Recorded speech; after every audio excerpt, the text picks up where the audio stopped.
Hello and welcome to Wisdom Trek. This is Guthrie Chamberlain, and I'm your guide to wisdom and creating a living legacy. Thank you so much for joining us for our 7-day-a-week, 7 Minutes of Wisdom podcast. This is day 122 of our trek, and yesterday we began the actual commentary of the book of Proverbs and completed chapter 1, verses 1 through 7. Today we will continue on through the rest of chapter 1, which is verses 8 through 33. If you miss any of the commentary covering the book of Proverbs as we go through it, I would suggest that you listen to any of the missed episodes. Every daily episode can be found at wisdom-trek.com, along with the written daily journals. And if you have any of your own observations, comments, or questions as we go through the book of Proverbs, please share them on the comment section of our daily journal pages at wisdom-trek.com.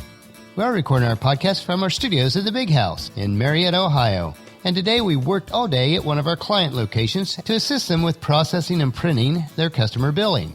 It also gives us the opportunity to catch up on some of the loose ends in their business that may need a little bit more attention that we're able to provide when we're on site. It was a good day of work, and overall, everything ran pretty smoothly. It is very rewarding to be an integral part of our clients' businesses and to bring them added value. But that is the same with all of our interactions each day. We should nurture value and trust into our relationships.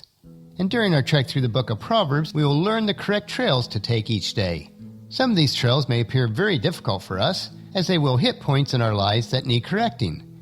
This knowledge will be gained through the use of clear instructions, great truths, practical stories and experiences, comparing and contrasting, using imagery and poems, all of which are contained in the book of Proverbs.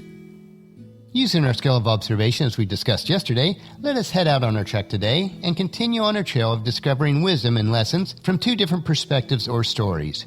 The first one is a father's exhortation to acquire wisdom. And this starts out with verse number 8 and 9 in chapter 1 of Proverbs. My child, listen when your father corrects you. Don't neglect your mother's instructions. What you learn from them will crown you with grace and will be a chain of honor around your neck. In Solomon's time, both parents were responsible to educate their children. It is good when children can learn from both parents. If you have children or grandchildren, use everyday experiences in life to impart instructions and make it enjoyable for them. We should also listen to wisdom. Wisdom is beautiful and it is valuable. To possess it is like a crown on your head, or it's like a gold chain around your neck. To obtain wisdom, we must study though, and we need the discipline to do so. Just like our trek of life, we cannot obtain wisdom very quickly. But wisdom will improve our lives if we take the time to gain it. Some people imagine that they know a quicker way to improve their lives. But Solomon warns such people in verses 10 through 19. The type of people offer their friendship, which we'll see in verse 14, but their friendship cannot last because their plan is evil. These people offer rich rewards, but really they will suffer a terrible fate. Wisdom is much better than any evil plan. In this section, we'll cover what's called the thief's plan, and it starts in verse 10. My child, if sinners entice you, turn your back on them. They may say, come and join us, let us hide and kill someone. Just for fun, let us ambush the innocent. Let us swallow them alive like the grave. Let us swallow them whole, like those who go down to the pit of death. Think of all the great things we'll get. We'll fill our house with the stuff we take. Come, throw in your lot with us, and we'll share the loot. My child, don't go along with them. Stay far from their paths. They rush to commit evil deeds. They hurry to commit murder. In Solomon's story, this band of thieves have a very cruel plan. The thieves ask a simple young man to join them. And remember, a simple person is one that has not obtained or lacks wisdom and discernment.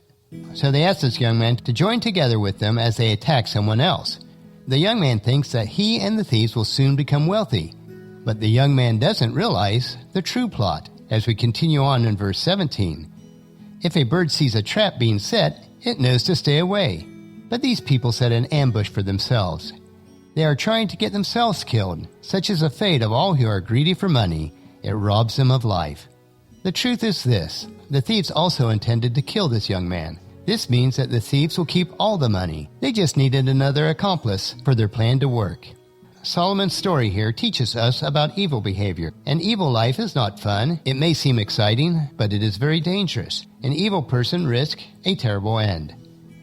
The young man in this story thought he would soon become wealthy also. He was greedy for gain, but in reality he would lose everything, including his life. Solomon warns us not to make the same mistake. The second story that we want to look at today is called Wisdom Shouts in the Street. and it talks about the woman Wisdom, and this is her story.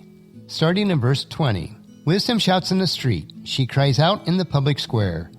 She calls to the crowd along the main street, to those gathering in front of the city gate. How long will you simpletons? Will you insist on being simple-minded? How long will you mockers relish your mocking? How long will you fools hate knowledge? Come and listen to my counsel. I will share my heart with you and make you wise. I called you so often, but you wouldn't come. I reached out for you, but you paid no attention. You ignored my advice and rejected the correction I offered. As we stop midstream in the story here, based on this story, we can see clearly that the woman called Wisdom is upset. She is angry. This is why she shouts out. Her children are not obeying her. They refuse her advice. Now, any of us who are parents can understand how frustrating this can be. She walks through the streets and she protests to everyone. She even goes to the city gates. And in ancient times, the judges were at the city gates. She wants to obtain judgment against her children. They are simple, evil, and foolish. They deserve punishment, as we read on starting in verse 26. So I will laugh at you when you are in trouble. I will mock you when disaster overtakes you, when calamity overtakes you like a storm, when disaster engulfs you like a cyclone, and anguish and distress overwhelm you. When they cry for help, I will not answer. Though they anxiously search for me, they will not find me. For they hated knowledge, and they chose not to fear the Lord. They rejected my advice and paid no attention when I corrected them. Therefore they must eat the bitter fruit of living in their own way, choking on their own schemes. For simpletons turn away from me to death. Fools are destroyed by their own complacency. But all who listen to me will live in peace, untroubled by the fear of harm. If we look at this entire story, we'll realize that we all have an opportunity to become wise.